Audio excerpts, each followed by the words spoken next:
So, good evening, all. Let's begin with today's session. So, look at the first question.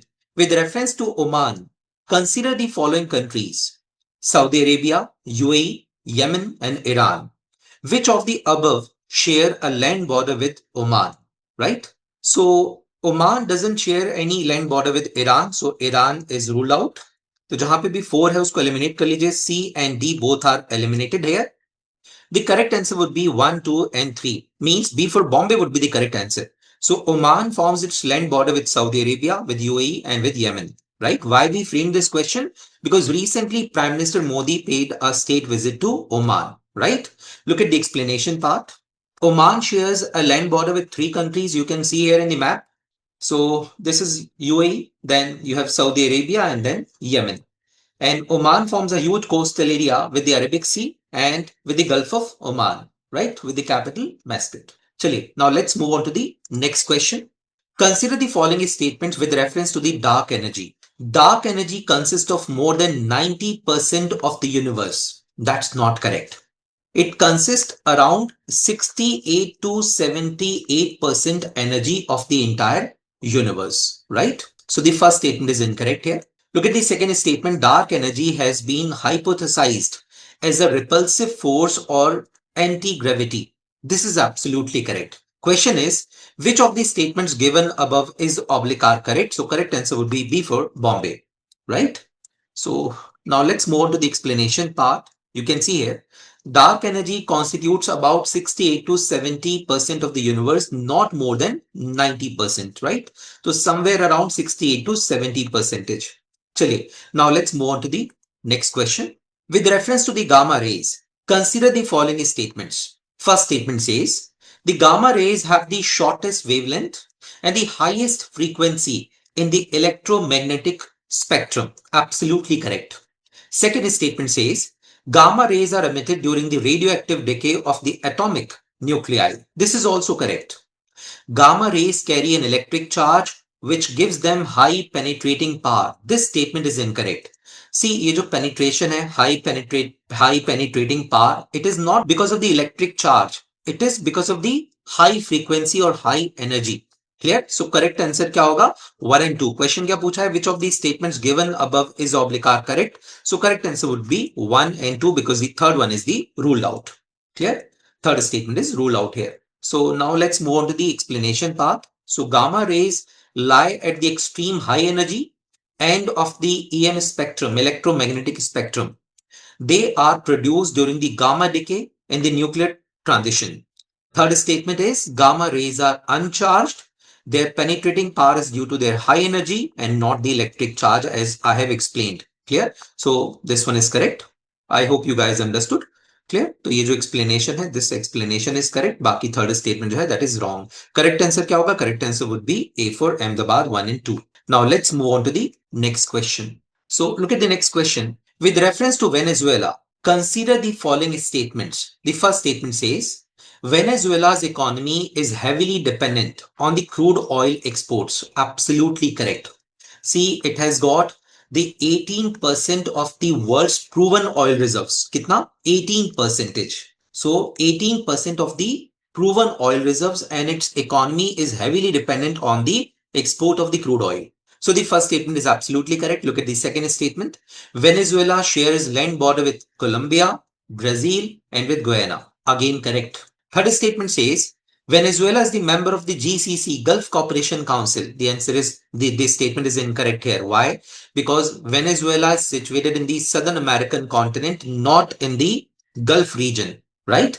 So Gulf Cooperation Council में there are total 6 countries which are of the Gulf region, right? Like Oman, Qatar, UAE, Saudi Arabia, Bahrain, and Kuwait. यहाँ पूछा है which of these statements given above are correct. So correct answer क्या होगा? 1 and 2. B for Bombay would be the correct answer. Now let's move on to the explanation part. अब ये question हमने क्यों frame किया है? There is a strong reason. See, like the US recently labeled Venezuela's government as a terrorist regime and orders the blockade of sanctioned oil tankers, right?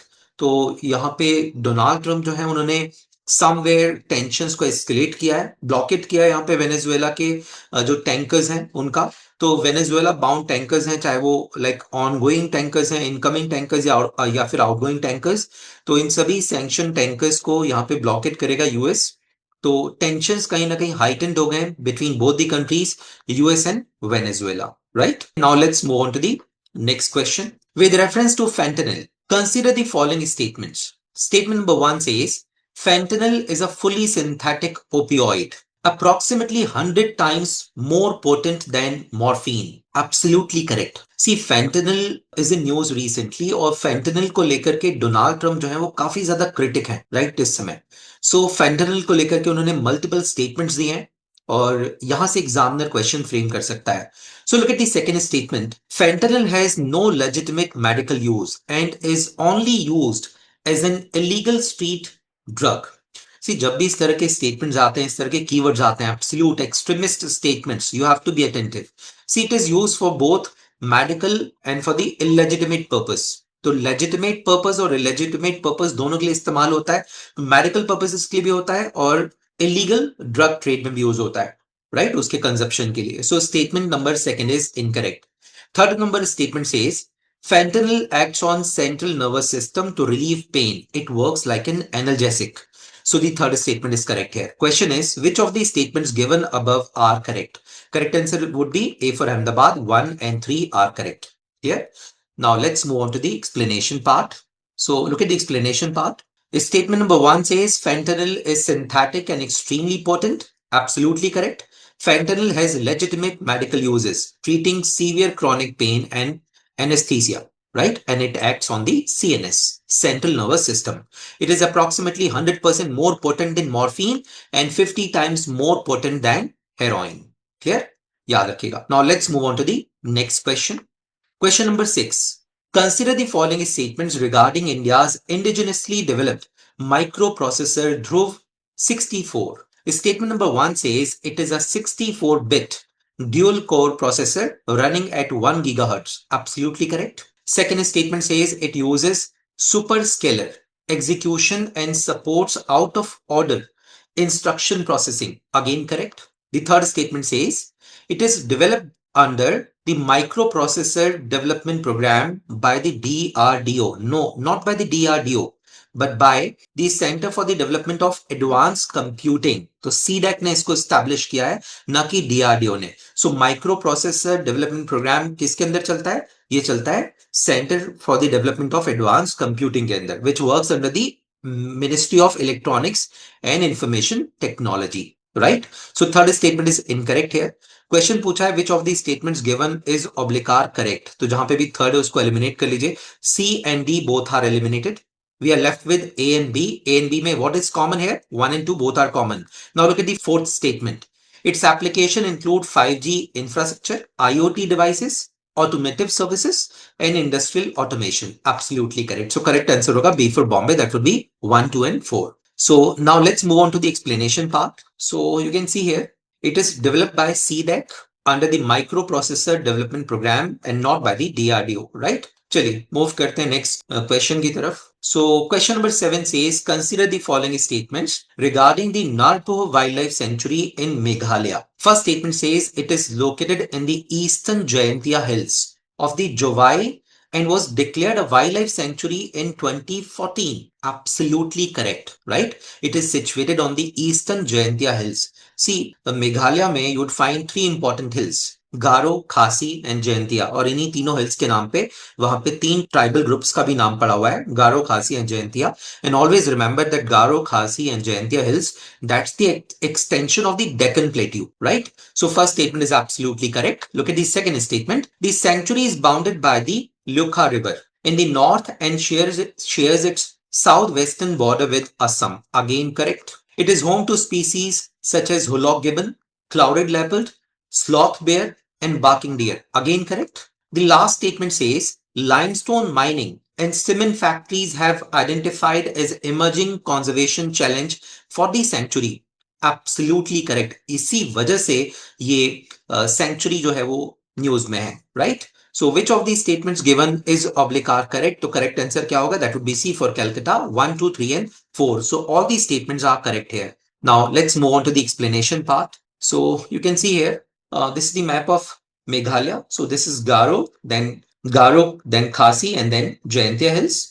और यहाँ आप देख सकते हैं यहाँ पे मेकिर हिल्स भी यहाँ पे आपको आगे देखने मिल रही है, बरेल रेंज, यहाँ पे पतकाई Bum, right? This is Mishmi Hills in Arunachal Pradesh, Dafla Hills in Arunachal Pradesh. These hills are very critical, particularly the Garo, Khasi and Jaintia Hills of Meghalaya.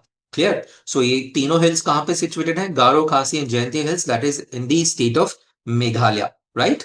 और यहाँ पे आपको directions भी पता होना चाहिए. So western most में क्या है? Western most में we have Garo Hills, and on the easternmost segment we have the Jaintia Hills. और ये सेंचुरी कहां पे लोकेटेड है? In the eastern Jaintia hills. और ये सदर्न बॉर्डर किसके साथ फॉर्म कर रही है? असम के साथ में, right? So correct answer would be C for Calcutta 1, 2 and 4. Now let's move on to the next question.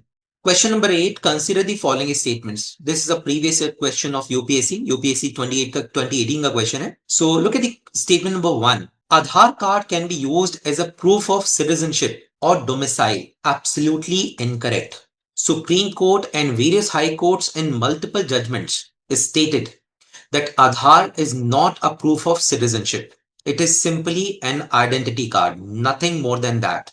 Clear? So statement number 1 is absolutely incorrect. Second statement says, once issued, Aadhaar number cannot be deactivated or omitted by using the authority. No, this is again incorrect. It can be deactivated, it can be changed, right? And you can approach the UIDAI for this purpose. So question is, which of these statements given above is oblique are correct? So correct answer would be D for Delhi, neither 1 nor 2, right? कोई भी statement यहाँ पे correct नहीं है. Now look at the explanation part. Bombay High Court in the state of Maharashtra versus UIDAI case 2022 clarified the scope and limitations of the Aadhaar as an identity document. Similarly, Supreme Court repeated the same statement in KS Puttaswamy judgment, means the right to privacy judgment, and Supreme Court said that Section 9 of the Aadhaar Act is constitutionally valid, right? So Aadhaar Act 2016 is constitutionally valid. Clear? और इसके कुछ जो हिस्से थे उसको supreme court ने unconstitutional declare किया था, but not the entire legislative instrument. चलिए, now let's move on to the next question. Question number 9. Desert Cyclone 2. It is a joint military exercise between India and which country? It is a joint military exercise between India and UAE. अभी recently इस exercise को conduct करने के लिए India से troops जो हैं ये यूएई पहुंच रहे हैं. तो this was in news recently, you can see here. So Desert Cyclone 2 is the second edition of India-UAE joint military exercise following the inaugural edition held in 2024. India and UAE established diplomatic relations in 1972 and UAE opened its embassy in New Delhi in 1972. याद रखिएगा, United Arab Emirates में आपको total 7 Emirates मिलते हैं, right? Total 7 Emirates are there. चलिए, now let's move on to the next question. So last question है, the Viksit Bharat Guarantee for Rozgar and Ajivika Mission Gramin Bill 2025 seeks to repeal the Manrega and replace it with a new scheme with a 60-40 center state expenditure ratio. So B for Bombay would be the correct answer. Highly controversial bill. So center is planning to repeal the Manrega Act and to bring a new act with some similar provisions, right? So look at this one. Look at the explanation part. The bill repeals Manrega, replaces it with a new rural employment scheme and shifts the center state funding from 90-10 to 60-40. तो 90-10 से कितना reduce कर रहे हैं? 60-40. Plus state को right दिया गया है कि वो चाहे तो 60 डेज के लिए इस स्कीम को स्टॉप कर सकती है, इसके इम्प्लीमेंटेशन को, राइट? सो फर्दर यहाँ पे एक्सप्लेनेशन देखिएगा. Employment guarantee increased to 125 days from 100 days. State governments can now suspend the scheme for a period of up to 60 days to ensure availability of the agricultural labor. Durable assets यहाँ पे create करने की बात हो रही है. Plus साथ में यहाँ पे फंडिंग पैटर्न को चेंज करने की बात हो रही है, राइट? लास्ट में यहाँ पे देखिएगा, this is the new funding pattern जो सजेस्टेड है यहाँ पे. सो 90-10 in case of the northeastern states, Himalayan state and the Union Territory of Jammu and Kashmir, ये पहले था. This was previously done. अब क्या होगा next, 60-40 for all the states and UTs with legislature like Delhi, Puducherry, Jammu and Kashmir, ये सब UTs हैं with the legislature. तो इन सभी के केस में क्या हो जाएगा, 60-40 रेशियो हो जाएगा, राइट। पहले क्या था, पहले था 90-10, right. Plus 100% central funding for the UTs without a legislature. तो जहां पे भी यूटीज हैं without legislative assembly, apart from these territories, वहां पे 100% फंडिंग होगी by the state. Currently under the MNREGA the central government provides the entire cost of wages up to 3/4 of the material cost and share the administrative cost also. However, the state government will continue to pay entire unemployment allowance and compensation as per the current Manrega scheme. I hope you guys understood. So do remember, funding part may come up in your examination, right? मिलेंगे next session में। Bye bye, take care, जय हिंद।